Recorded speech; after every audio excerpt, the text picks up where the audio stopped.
សូមក្រាបថ្វាយប្រកាសណាព្រះបាទសម្ដេចព្រះបរមនាថនរោត្តមសីហមុនីព្រះមហាក្សត្រនៃព្រះរាជាណាចក្រកម្ពុជាជាទីគោរពដ៏ខ្ពង់ខ្ពស់បំផុតសូមក្រាបថ្វាយបង្គំសម្ដេចព្រះមហាក្សត្រីនរោត្តមមុនីនាថសីហនុព្រះវរមេត្តាជាតិខ្មែរក្នុងសេរីភាពសេចក្តីថ្លៃថ្នូរនិងសុភមង្គលជាទីគោរពសក្ការៈដ៏ខ្ពង់ខ្ពស់បំផុតសូមគោរពសម្ដេចអគ្គមហាសេនាបតីតេជោហ៊ុនសែនប្រធានក្រុមប្រឹក្សាផ្ទាល់ព្រះមហាក្សត្រនិងជាប្រធានព្រឹទ្ធសភានៃព្រះរាជាណាចក្រកម្ពុជានិងសម្ដេចគតិប្រិទ្ធបណ្ឌិតបូរនីហ៊ុនសែនជាទីគោរពដ៏ខ្ពង់ខ្ពស់បំផុតសូមគោរពសម្ដេចមហារដ្ឋសភាធិបតីខួនសូដារីប្រធានរដ្ឋសភានៃព្រះរាជាណាចក្រកម្ពុជាជាទីគោរពដ៏ខ្ពង់ខ្ពស់សូមគោរពសម្ដេចមហាវរធិបតីហ៊ុនម៉ាណែតនាយករដ្ឋមន្ត្រីនៃព្រះរាជាណាចក្រកម្ពុជានិងលោកជំទាវបណ្ឌិតពេជ្រច័ន្ទមនីហ៊ុនម៉ាណែតជាទីគោរពដ៏ខ្ពង់ខ្ពស់សូមទូលថ្វាយនិងសូមគោរពសម្ដេចទ្រង់ឯកឧត្តមលោកជំទាវថ្នាក់ដឹកនាំគ្រប់លំដាប់ថ្នាក់ជាទីគោរពសូមគោរពឯកឧត្តមលោកជំទាវឯកអគ្គរដ្ឋទូតរដ្ឋទូតតំណាងអង្គការជាតិនិងអន្តរជាតិឯកឧត្តមលោកជំទាវលោកអ្នកអង្គញាអស់លោកស្រីមន្ត្រីរាជការកងកម្លាំងប្រដាប់អាវុធគ្រប់ប្រភេទយុវជនយុវនារីនិងសមាជិកានៃអង្គមេតិញមហាជនទាំងមូលជាទីមេត្រីថ្ងៃនេះជាទិវាដ៏មហា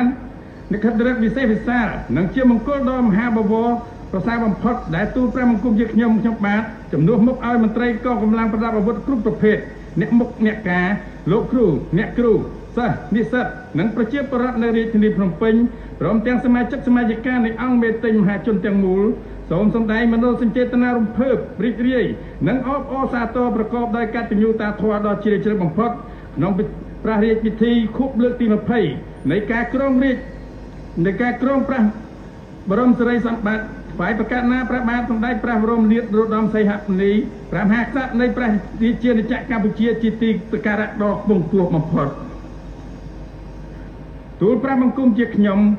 បាទតំណាងអង្គមេតិញទាំងមូលក៏ដូចជាបងប្អូនប្រជាពលរដ្ឋខ្មែរទាំងអស់មានសេចក្តីសោមនស្សរីករាយជាអនេកប្បការសូមសម្ដែងនៃការតបស្នងសូមព្រះមហាករុណាธิគុណនិងអបអរសាទរថ្វាយព្រះករុណាជាម្ចាស់ជីវិតតម្កល់លើត្បូងជាទីគោរពសក្ការៈដ៏ខ្ពង់ខ្ពស់បំផុតដែលព្រះអង្គទ្រង់ជាព្រះមហាក្សត្រប្រកបដោយព្រះព្រហ្មវិហារធម៌និងទស្សពិតរាជធម៌ដ៏ធំធេងបានលះបង់នៅព្រះបញ្ញាញាណព្រះកាយពលនិងបានបំពេញនៅព្រះរាជកិច្ចដ៏ឧត្តមឧត្តមដើម្បីសុខសន្តិភាពក្តីសុខសេងសានក្នុងសង្គមជាតិនិងការអភិវឌ្ឍលើគ្រប់វិស័យយ៉ាងឆាប់រហ័សសម្រាប់អង្គមេតិញមហាជនដែលប្រពៃនៅក្នុងថ្ងៃនេះគឺស្របពេលដែលព្រះរាជាណាចក្រកម្ពុជាបាននឹងកំពុងត្រៀមរៀបចំព្រះរាជពិធីបុណ្យធំដូចជាខួបអនុស្សាវរីយ៍លើកទី71នៃទិវាឯករាជ្យជាតិ9វិច្ឆិកានិងព្រះរាជពិធីបុណ្យអុំទូកបណ្ដែតប្រទីបសំពះព្រះខែអូអំបុកដែលជាព្រះរាជពិធីទាំងនេះពិតជាបាននឹកបង្កប់នៅអត្ថន័យដ៏ត្រចះត្រចង់និងបានបង្ហាញពីសុខដុមរមនារបស់ប្រជាជនកម្ពុជាទាំងក្នុងនិងក្រៅប្រទេសជាពិសេសស្មារតីឯកភាពជាតិអធិបតេយ្យជាតិបូរណភាពទឹកដីដោយគោរពយ៉ាងត្រឹមត្រូវនៅរបបរាជានិយមអាស្រ័យរដ្ឋធម្មនុញ្ញដែលមានព្រះមហាក្សត្រគ្រងព្រះបរមសារីសម្បត្តិយ៉ាងណាមិញការបន្តបាននៅរបបរាជានិយមអាស្រ័យរដ្ឋធម្មនុញ្ញគឺបានកើតឡើងដោយការលះបង់ខ្ពស់បំផុតរបស់សម្ដេចអគ្គមហាសេនាបតីតេជោហ៊ុនសែនអតីតនាយករដ្ឋមន្ត្រីនិងបច្ចុប្បន្នជាប្រធានឧត្តមក្រុមប្រឹក្សាផ្ទាល់ព្រះមហាក្សត្រនិងជាប្រធានព្រឹទ្ធសភានៃព្រះរាជាណាចក្រកម្ពុជាជាមួយនឹងអតីតព្រះមហាក្សត្រគឺព្រះករុណាព្រះបាទព្រះនរោត្តមសីហនុព្រះបរមរតនកោដ្ឋសម្ដេចឪសម្ដេចតាទួតជាទីសក្ការៈដ៏ខ្ពង់ខ្ពស់បំផុតនៃយើងទាំងអស់គ្នាដែលតែងបានប្រាថ្នានៅចង់បាននូវសុខសន្តិភាពឯកភាពជាតិនិងការបង្រួបបង្រួមជាតិរហូតសម្រេចបាននូវរដ្ឋធម្មនុញ្ញឆ្នាំ1993និងបន្តសម្រេចបាននូវសន្តិភាពពិតប្រាកដក្នុងឆ្នាំ1998តាមរយៈការដាក់ចេញនូវគោលនយោបាយឈ្នះរបស់បិតាស្ថាបនិកសន្តិភាពកម្ពុជាគឺសម្ដេចតេជោហ៊ុនសែនប្រកាសណាជាម្ចាស់និងសម្ដេចព្រះមហាក្សត្រីព្រះបរមរាជមេត្តាជាតិខ្មែរជាទីគោរពសក្ការៈដ៏ខ្ពង់ខ្ពស់បំផុតសម្ដេចព្រះអង្គម្ចាស់ក្សត្រីទ្រង់ឯកឧត្តមលោកជំទាវលោកអ្នកអង្គញាអស់លោកស្រីនិងសមាជិកានៃអង្គមេតិញទាំងមូលជាទីគោរពស្នេហា សូមទ្រង់ព្រះមេត្តាប្រោសព្រះបរមរាជានុញ្ញាតនិងអនុញ្ញាតទូលបង្គំជាខ្ញុំបាទរំលឹកនៅព្រឹត្តិការណ៍ជាប្រវត្តិសាស្ត្រកាលពីថ្ងៃទី20ឆ្នាំមុនគឺនៅថ្ងៃទី29ខែតុលាឆ្នាំ2004ក្រុមប្រឹក្សារាជសម្បត្តិបានសម្រេចជាឯកច្ឆន្ទផ្សាយប្រកាសណាព្រះបាទសម្ដេចព្រះបរមនាថនរោត្តមសីហមុនីជាព្រះមហាក្សត្រនៃព្រះរាជាណាចក្រកម្ពុជានៅក្នុងព្រះរាជឋានៈនេះព្រះអង្គបានដឹកនាំរាជក្នុងព្រះរាជកិច្ចកសាងជាតិមាតុភូមិយ៉ាងសកម្មជាទីបំផុតនឹងបានគង់ប្រថាប់ជាមហាមលុបដ៏ត្រជាក់សម្រាប់កូនចៅនិងប្រជារាស្ត្ររបស់ព្រះអង្គដោយបានបំពេញនៅព្រះរាជសកម្មភាពនិងព្រះរាជសកម្មភាពជាច្រើនស័ក្តិសមទៅនឹងព្រះបរមនាមរបស់ព្រះអង្គជាក់ស្ដែងប្រកាសណាជាអមតៈជីវិតតម្កល់លើត្បូងជាទីគោរពសក្ការៈដ៏ខ្ពង់ខ្ពស់បំផុតព្រះអង្គបានបន្តនៅព្រះរាជបូជនីយកិច្ចដ៏ឧត្តមឧត្តមរបស់ប្រកាសណាព្រះមហាវីរក្សត្រព្រះវរបិតាជាតិខ្មែរព្រះបរមរតនកោដ្ឋនិងព្រះមហាក្សត្រីនរោត្តមមុនីនាថសីហនុព្រះវររាជមេដាជាតិខ្មែរដោយព្រះអង្គតែងតែបានសពរាជហត្ថតីបំពេញនៅរាជសកម្មភាពប្រកបដោយព្រះរាជគុណធម៌ដ៏ថ្លៃថ្លាបំផុតក្នុងវិស័យការទូតអប់រំសង្គមកិច្ចមនុស្សធម៌សុខាភិបាលវប្បធម៌និងព្រះពុទ្ធសាសនារួមចំណែកយ៉ាងធំធេងក្នុងការដោះស្រាយការលំបាករបស់ប្រជាជនកាត់បន្ថយភាពក្រីក្រនិងកិច្ចការបរទេសនានាកន្លងមកដែលធ្វើឲ្យការស្ដារកសាងអភិវឌ្ឍកម្ពុជាជាទីស្នេហាមានសន្ទុះរីកចម្រើនជឿនលឿនកំកើងរុងរឿងយ៉ាងឆាប់រហ័សជាមួយគ្នានេះរយៈពេលកន្លងមកព្រះអង្គតែងសពរាជហត្ថតីស្ដេចយាងសំណេះសំណាលសាកសួរសុខទុក្ខបងប្អូនកូនចៅប្រជារាស្ត្រទីទាល់ក្រនៅតាមរាជធានីខេត្តនឹងបាននាំមកនៅព្រះរាជអំណោយដ៏ឧត្តមឧត្តមប្រប្រទានចែកជូនដល់ប្រជារាស្ត្រទីទាល់ក្ររបស់ព្រះអង្គទន្ទឹមនឹងនេះប្រកាសណាជាអម្ចាស់ជីវិតតម្កល់លើត្បូងជាទីសក្ការៈដ៏ខ្ពង់ខ្ពស់បំផុតព្រះអង្គបានបំពេញនៅព្រះរាជសកម្មភាពប្រកបដោយព្រះមនុស្សធម៌ដើម្បីលើកកម្ពស់សុខុមាលភាពសង្គមក្នុងនោះព្រះអង្គតែងបានរួមចំណែកការងារមនុស្សធម៌ជាមួយនឹងកាកបាទក្រហមកម្ពុជាក្នុងន័យមនុស្សធម៌អាណិតស្រឡាញ់យ៉ាងក្រៃលែងចំពោះជនរងគ្រោះនិងជនងាយរងគ្រោះទាំងអស់ដែលជាប្រជារាស្ត្ររបស់ព្រះអង្គព្រះរាជសកម្មភាពនេះនឹងត្រូវបានស្ដែងឡើងតាមរយៈការបរិច្ចាគនៅព្រះរាជអំណោយដ៏ឧត្តមឧត្តមផ្ទាល់របស់ព្រះអង្គក្នុងការកសាងនៅសមិទ្ធផលនានាដែលបម្រើដល់វិស័យសុខាភិបាលជាពិសេសក្នុងកំឡុងពេលនៃការរីករាលដាលជាសកលនៃជំងឺ Covid-19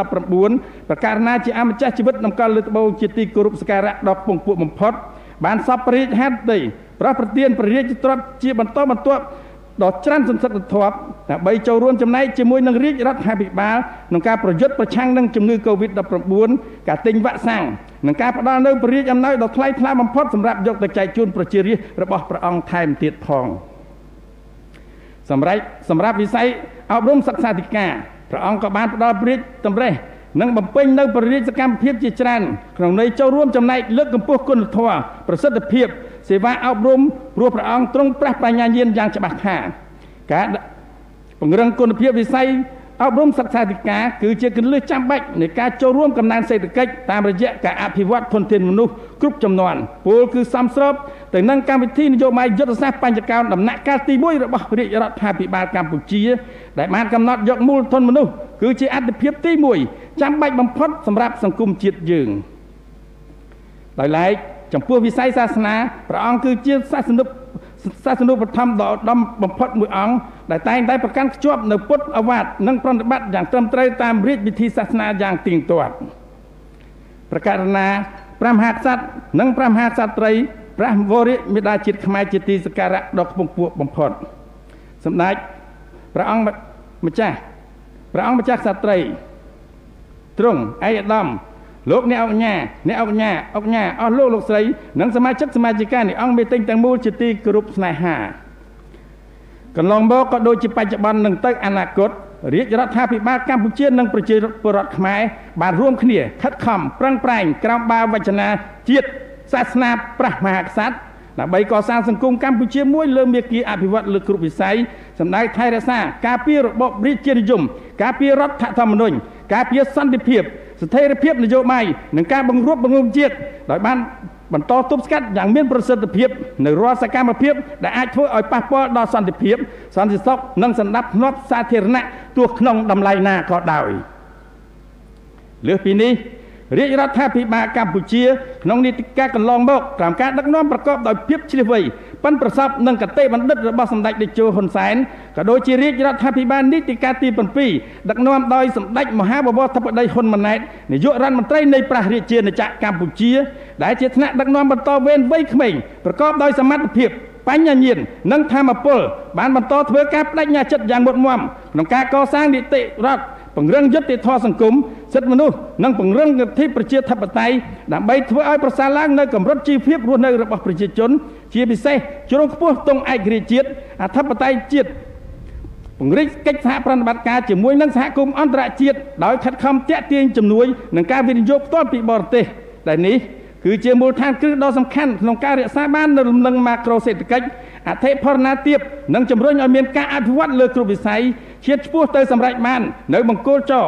កម្ពុជាក្លាយជាប្រទេសមានប្រាក់ចំណូលមធ្យមកម្រិតខ្ពស់នៅឆ្នាំ2030និងក្លាយជាប្រទេសដែលមានប្រាក់ចំណូលខ្ពស់នៅឆ្នាំ2050យ៉ាងពិតប្រាកដសម្រាប់ក្របខ័ណ្ឌអភិវឌ្ឍទីក្រុងរាជធានីភ្នំពេញនៅតែបន្តបាននូវអត្តសញ្ញាណនៃទីក្រុងប្រវត្តិសាស្ត្ររបស់ខ្លួនដែលជាបេះដូងនៃព្រះរាជាណាចក្រកម្ពុជានិងជាមជ្ឈមណ្ឌលប្រមូលផ្ដុំលើគ្រប់វិស័យរួមមានវិស័យនយោបាយសេដ្ឋកិច្ចសង្គមកិច្ចបេតិកភណ្ឌវប្បធម៌ទេសចរណ៍និងការទូតជាមួយនឹងសន្ទុះនៃការអភិវឌ្ឍយ៉ាងឆាប់រហ័សរាជធានីភ្នំពេញបានប្រែក្លាយមុខមាត់ប្រកបដោយភាពទាក់ទាញតាមរយៈការអភិវឌ្ឍឥតឈប់ឈរលើគ្រប់វិស័យនិងបានក្លាយទៅជាពលសេដ្ឋកិច្ចដ៏ធំសម្រាប់ប្រទេសកម្ពុជាដោយបានផ្ដោតយ៉ាងសំខាន់ទៅលើការកសាងហេដ្ឋារចនាសម្ព័ន្ធរូបវន្តដូចជាស្ពានអាកាសផ្លូវថ្នល់ផ្លូវក្រោមដីប្រព័ន្ធប្រឡាយទឹកលូបណ្ដាញទឹកស្អាតបណ្ដាញអគ្គិសនីទូរគមនាគមន៍ភ្លើងបំភ្លឺសាធារណៈការកែលម្អសួនច្បារនិងលំហបៃតងជាដើមហើយគ្រាន់តែរយៈពេល1ឆ្នាំនៃដើមនីតិកាលទី7សម្ដេចធិបតីនាយករដ្ឋមន្ត្រីបានផ្ដល់ជូននូវសមិទ្ធផលធំជាច្រើនរួមមានសម្ពោធដាក់ឲ្យប្រើស្ពានកោះនរាស្ពាននៀកភ្លោះកោះនរាសម្ពោធដាក់ឲ្យប្រើប្រាស់ស្ថានីយ៍អាងប្រព្រឹត្តកម្មទឹកកខ្វក់ជើងឯកបើកការដ្ឋានស្ថាបនាផ្លូវស្ពានឆ្លងកាត់ទន្លេបាសាក់ចាក់អង្រែក្រោមព្រែកប្រាព្រមទាំងបានបើកការដ្ឋានសាងសង់ស្ពានភ្លោះតាមបណ្ដោយមហាវិថីសម្ដេចតេជោហ៊ុនសែនប្រសពជាមួយនឹងផ្លូវជាតិលេខ2ស្ថិតនៅក្នុងព្រំប្រទល់រវាងរាជធានីភ្នំពេញនិងខេត្តកណ្ដាលបន្ថែមទៀតផងដោយឡែកសម្រាប់ក្របខ័ណ្ឌនៅទូទាំងប្រទេសសមិទ្ធផលសំខាន់ជាប្រវត្តិសាស្ត្រជាច្រើនក៏បានលេចចេញជារូបរាងបណ្ដាដូចជាបណ្ដាញឡូស៊ីស្ទីកផ្លូវជាតិផ្លូវក្រវ៉ាត់ក្រុងស្ពានឆ្លងទន្លេអាកាសយានដ្ឋានអន្តរជាតិថ្មីសៀមរាបអាកាសយានដ្ឋានអន្តរជាតិខេត្តប្រស័យអនុដែលទៅធ្វើនៅបច្ចុប្បន្នភាពឲ្យ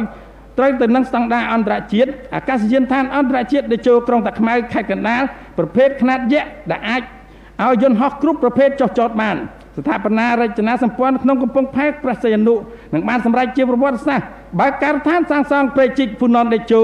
កាលពីថ្ងៃទី5ខែសីហាឆ្នាំ2024ដែលត្រូវបានប្រជាពលរដ្ឋខ្មែរគ្រប់មជ្ឈដ្ឋានអបអរសាទរនិងគាំទ្រខ្លាយជាមហាចលនាជាតិប្រកបដោយក្តីមោទនភាពបំផុតទូលព្រះបង្គំខ្ញុំបាទមានជំនឿជឿជាក់យ៉ាងមុតមាំថាក្រោមបញ្ញាញាណដ៏ភ្លឺថ្លាប្រកបដោយមហាករុណាធិគុណព្រះព្រហ្មវិហារធម៌និងទស្សពិតរាជធម៌ដ៏ធំធេងរបស់ព្រះករុណាព្រះបាទព្រះបរមនាថនរោត្តមសីហមុនីព្រះមហាក្សត្រ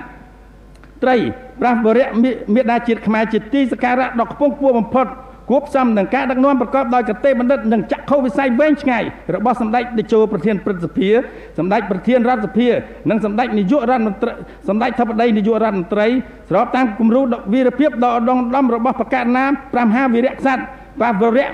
មេដាជាតិខ្មែរព្រះបរមរតនកោដ្ឋមាតុភូមិកម្ពុជានឹងបន្តធានាបាននូវសុខសន្តិភាពស្ថិរភាពនយោបាយសាមគ្គីភាពឯកភាពជាតិក្នុងមហាគ្រួសារខ្មែរដ៏រឹងមាំដើម្បីរួមគ្នាកសាងការពារមាតុភូមិកម្ពុជាជាទីស្នេហានៃយើង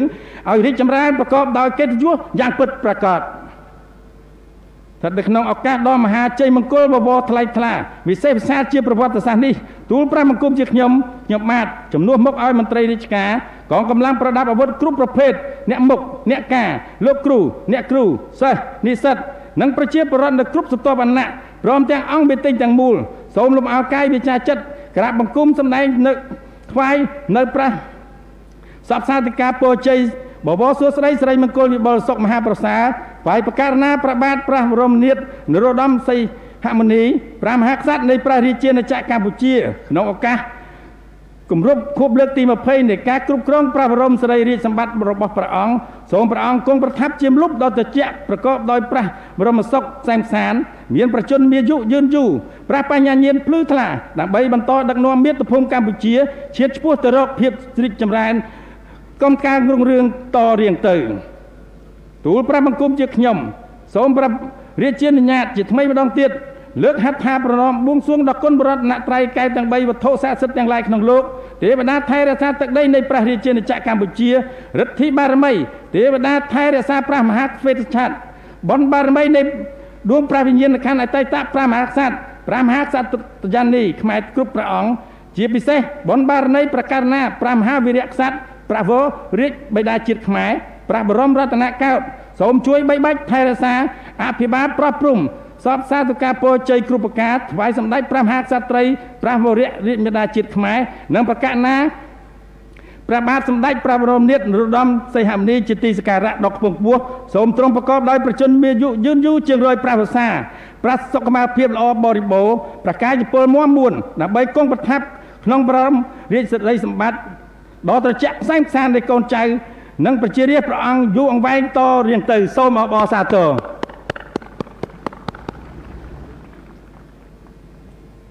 សូមគោរពជូនពរបបរសួស្តីសិរីមង្គលវិបុលសុខមហាប្រសាគ្រប់ប្រការជូនសម្ដេចតេជោប្រធានព្រឹទ្ធសភាសម្ដេចគតិព្រឹទ្ធបណ្ឌិតសម្ដេចប្រធានរដ្ឋសភាសម្ដេចធិបតីនាយករដ្ឋមន្ត្រីនិងលោកជំទាវបណ្ឌិតសូមសំប្រកបនៅសុខភាពល្អបរិបូរណ៍អាយុយឺនយូរកម្លាំងខ្លាំងក្លាប្រាជ្ញាឈ្លាសវៃដើម្បីដឹកនាំនិងអភិវឌ្ឍមាតុភូមិកម្ពុជាក្នុងបេសកកម្មដ៏ឧត្តមឧត្តមបម្រើជាតិនិងប្រជាជនកម្ពុជាឲ្យកាន់តែរីកចម្រើនឈានឆ្ពោះទៅរកភាពសម្បូរសប្បាយរុងរឿងជានិរន្តរ៍សូមក្រាបថ្វាយបពរសម្ដេចព្រះអង្គម្ចាស់ព្រះអង្គម្ចាស់ក្សត្រីទ្រង់សូមជូនពរឯកឧត្តមលោកជំទាវលោកអ្នកអង្គញាអស់លោកស្រីនិងសមាជិកានៃអង្គមេតិញមហាជនទាំងមូលសូមសំប្រកបតែនឹងពុទ្ធពរទាំង4ប្រការគឺអាយុវណ្ណៈសុខៈពលៈកំបីឃ្លាតឡើយខ្ញុំប្រកាសណាថ្លៃពិសេសជាទីគោរពសក្ការៈដ៏ខ្ពង់ខ្ពស់បំផុតទ្រង់ព្រះមេត្តាទទួលនៅភក្ដីភាពដ៏ស្មោះស្ម័គ្រនិងអភិវឌ្ឍនកិច្ចដ៏ខ្ពង់ខ្ពស់បំផុតពីទូព្រះបង្គំជាខ្ញុំសូមអរព្រគុណនិងសូមអរគុណ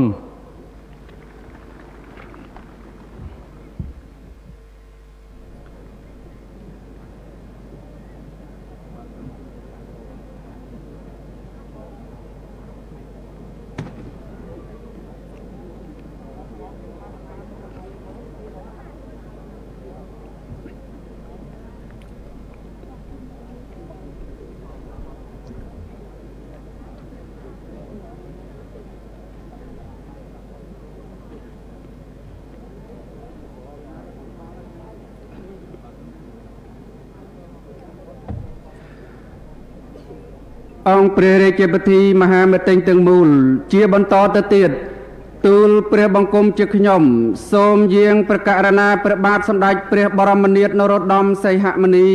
ព្រះមហាក្សត្រនៃព្រះរាជាណាចក្រកម្ពុជាជាទីគោរពសក្ការៈដ៏ខ្ពង់ខ្ពស់បំផុតសូមព្រះមេត្តាស្ដេចយាងប្រោសព្រះរាជទាននៅព្រះរាជសន្ទរកថាក្នុងព្រះរាជសូរសៀងដ៏ខ្ពង់ខ្ពស់បំផុតរ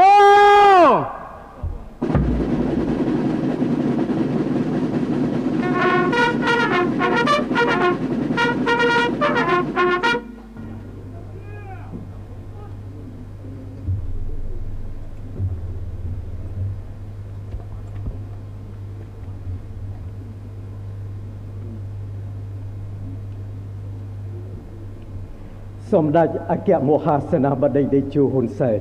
ប្រធានព្រឹទ្ធសភានៃព្រះរាជាណាចក្រកម្ពុជានិងជាប្រធានក្រុមអន្តរប្រឹក្សាផ្ទាល់ព្រះមហាក្សត្រសម្ដេចមហារដ្ឋសភាទីកាធិបតីខួនសូដារីប្រធានរដ្ឋសភានៃព្រះរាជាណាចក្រកម្ពុជាសម្ដេចមហាបវរធិបតីហ៊ុនម៉ាណែតនាយករដ្ឋមន្ត្រីនៃព្រះរាជាណាចក្រកម្ពុជានិងលោកជំទាវបណ្ឌិតពេជ្រច័ន្ទមុនីហ៊ុនម៉ាណែតសម្ដេចអគ្គមហាពញាចក្រីហេងសំរិនប្រធានកិត្តិយសនៃក្រុមឧត្តមប្រឹក្សាផ្ទាល់ព្រះមហាក្សត្រសម្ដេចឯកឧត្តមជាឧត្តមប្រឹក្សាផ្ទាល់ព្រះមហាក្សត្រឯកឧត្តមជាឧបនាយករដ្ឋមន្ត្រីឯកឧត្តមជាទេសរដ្ឋមន្ត្រីឯ ឯកឧត្តមលោកជំទាវជារដ្ឋមន្ត្រីសម្ដេចព្រះអង្គម្ចាស់ស្ត្រីអ្នកអង្គម្ចាស់ស្ត្រីអ្នកមនាងឯកឧត្តមលោកជំទាវសមាជិកសមាជិកាព្រឹទ្ធសភារដ្ឋសភារាជរដ្ឋាភិបាលនីតិហានជាន់ខ្ពស់នៃកងយោធពលខេមរៈភូមិន្ទនៃនគរបាលជាតិជាន់ខ្ពស់និងភ្ញៀវកិត្តិយសជាតិឯកឧត្តមលោកជំទាវជាឯកអគ្គរដ្ឋទូតឯកអគ្គរដ្ឋទូតនិងប្រិយមិត្តបរទេស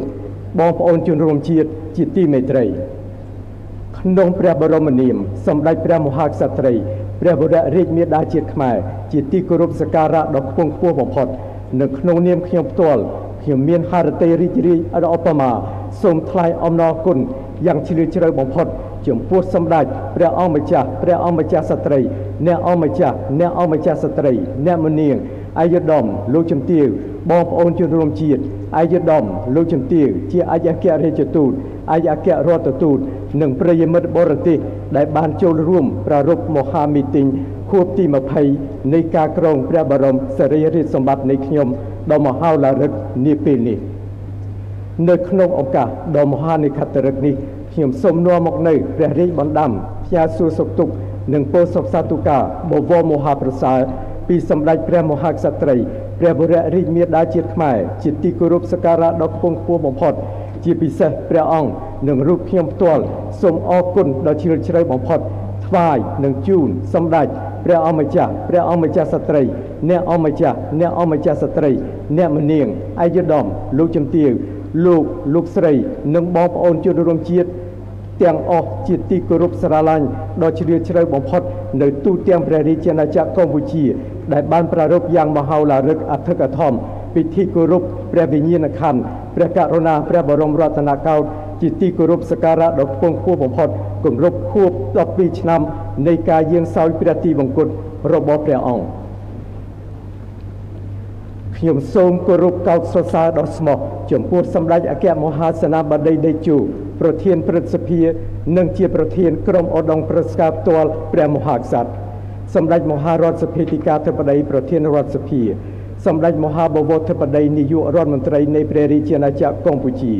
សម្ដេចជាឧត្តមប្រឹក្សាផ្ទាល់ព្រះមហាក្សត្រនិងថ្នាក់ដឹកនាំនៃគ្រប់ក្រសួងស្ថាប័នដែលបានផ្ដួចផ្ដើមរៀបចំមហាមីទីងខួបទី20នៃការគ្រងព្រះបរមសារីរិទ្ធសម្បត្តិនៃខ្ញុំក្នុងពេលដែលព្រះរាជាណាចក្រកម្ពុជាយើងកំពុងមានស្ថិរភាពនយោបាយនិងសន្តិសុខជាតិត្រូវបានធានាពេញលេញនិងស្របពេលវេលាដែលរាជរដ្ឋាភិបាលអាណត្តិទី7នៃរដ្ឋសភាបានបំពេញភារកិច្ចដ៏ឧត្តមឧត្តមយ៉ាងសកម្មតាមតួនាទីរបស់ខ្លួនខ្ញុំសូមអរគុណចំពោះឯកឧត្តមអភិបាលនៃគណៈអភិបាលរាជធានីភ្នំពេញដែលបានថ្លែងសន្ទរកថាស្វាគមន៍យ៉ាងកក់ក្ដៅនិងបានថ្វាយព្រះពោធិសុខសាធុការចំពោះខ្ញុំក្នុងព្រះរាជពិធីខួបទី20នៃការគ្រងព្រះបរមសារីរិទ្ធសម្បត្តិនៃខ្ញុំសម្ដេចព្រះអង្គម្ចាស់ស្ត្រីអ្នកអង្គម្ចាស់ស្ត្រីអ្នកមនាងឯកឧត្តមលោកជំទាវលោកស្រីបងប្អូនជនរួមជាតិនិងប្រិយមិត្តបរទេសជាទីមេត្រីរយៈពេលកន្លងមកមាតុភូមិកម្ពុជានិងប្រជាពលរដ្ឋយើងមានការប្រែប្រួលមុខមាត់ថ្មីគួរឲ្យកោតសរសើរសម្ដេចមហាបវរធិបតីហ៊ុនម៉ាណែតជាប្រមុខដឹកនាំរាជរដ្ឋាភិបាលដ៏ឆ្លាតវៃបានដាក់ចេញនូវយុទ្ធសាស្ត្របច្ចកោណដំណាក់កាលទី1និងគោលនយោបាយដ៏ត្រឹមត្រូវក្នុងការប្រតិបត្តិតាមមាគ៌ាដ៏ល្អប្រពៃនិងមរតកនយោបាយដ៏ថ្លៃថ្លារបស់សម្ដេចអគ្គមហាសេនាបតីតេជោហ៊ុនសែន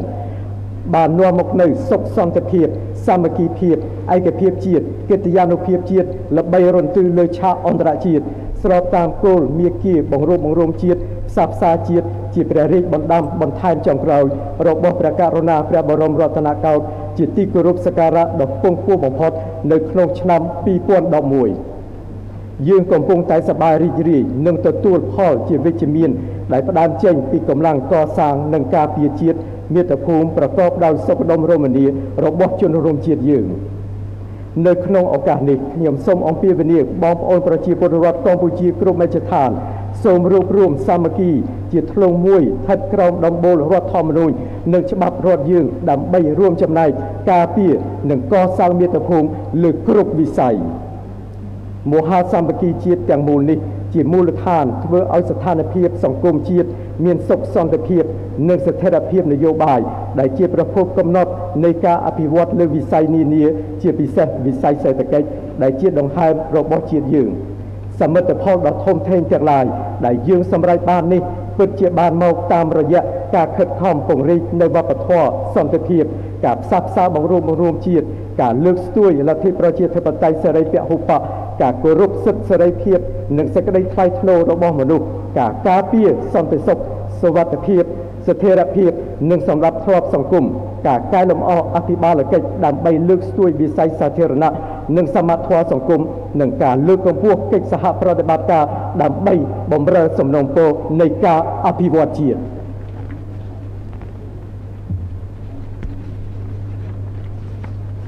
តាមរយៈមហាមីទីងដ៏ឧត្តមអធិកអធមនេះយើងអាចសន្និដ្ឋានបានថាមាតុភូមិនិងប្រជាជនកម្ពុជាយើងពិតជានឹងទទួលបានអនាគតភ្លឺស្វាងក្នុងក្តីសង្ឃឹមខ្ពស់រស់នៅក្រោមដំបូលរដ្ឋធម្មនុញ្ញតែមួយដែលធានាបានការឯកភាពជាតិដ៏រឹងមាំ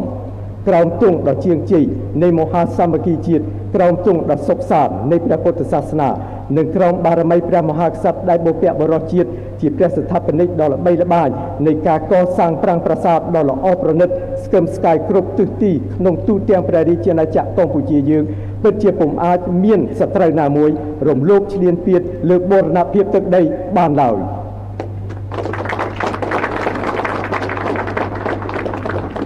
ជាទីបញ្ចប់ខ្ញុំសូមថ្វាយនិងជូនពរសព្វសាធុការបវរមហាប្រសើរសម្ដេចព្រះអម្ចាស់ស្ត្រីអ្នកអម្ចាស់ស្ត្រីឯកឧត្តមលោកជំទាវលោកស្រីនាយទាហានកងកម្លាំងប្រដាប់អាវុធគ្រប់ប្រភេទនៃកងយោធពលខេមរៈភូមិន្ទកងកម្លាំងនគរបាលជាតិបងប្អូនជនរួមជាតិមន្ត្រីរាជការសិស្សានុសិស្ស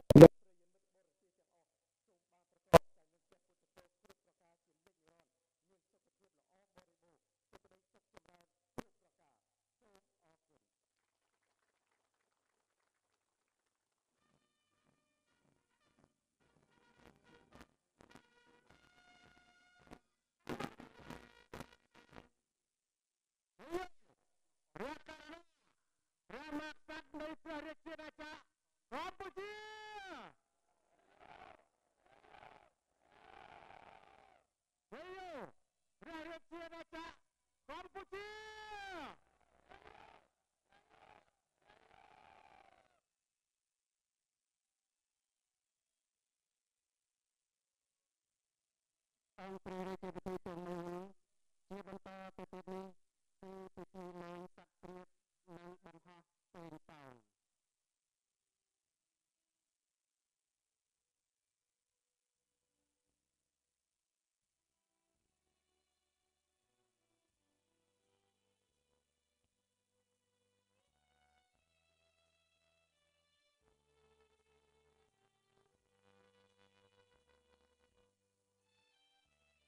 ព្រះរាជពិធីទាំងមូលពិធីលែងសក្តិព្រាបនិងបង្ហោះពេលតោចាប់ផ្ដើម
ជាទីគោរពដ៏ខ្ពង់ខ្ពស់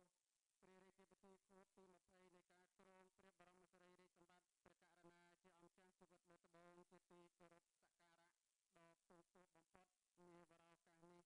បានឈានដល់ទីបញ្ចប់ហើយជាមួយគ្នានេះគឺព្រះរាជដំណើរយាងនិវត្តន៍ដ៏ខ្ពង់ខ្ពស់បំផុតរបស់ព្រះករុណាជាអង្គចាស់ជីវិតលើត្បូងជាទីគោរពសក្ការៈដ៏ខ្ពង់ខ្ពស់បំផុតសម្ដេចឯកឧត្តមជាឥស្សរជនថ្នាក់ដឹកនាំជាន់ខ្ពស់ក្រាបថ្វាយបង្គំ